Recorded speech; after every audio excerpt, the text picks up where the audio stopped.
Trump's nominee to lead the Drug Enforcement Administration, Terrence Cole, appearing before a Senate Judiciary Committee this week, making some strong allegations about Mexico's government. The DEA nominee claims that when it comes to Mexico's law enforcement agencies, the cartels are the ones actually in control. Border correspondent Ali Bradley joins us live now with more. So, Ali, what more can you tell us about his comments?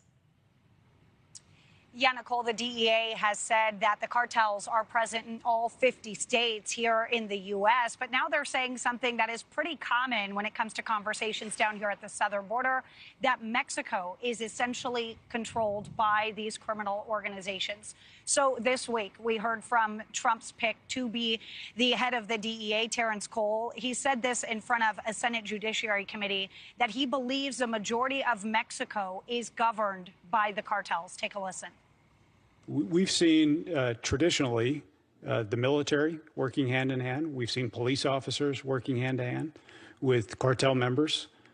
I saw the cartel's coercion of government institutions, intimidation of law enforcement, and their brutal enforcement of control over entire communities. Now, Mexico's president, Claudia Sheinbaum, she regularly refutes these claims. She points the finger back to the United States when it comes to the flow of fentanyl, saying, start with your own country first. Now, the president, when asking what happens about the drugs crossing the border, she wanted to know who distributes these drugs and then where does the money from these drugs go.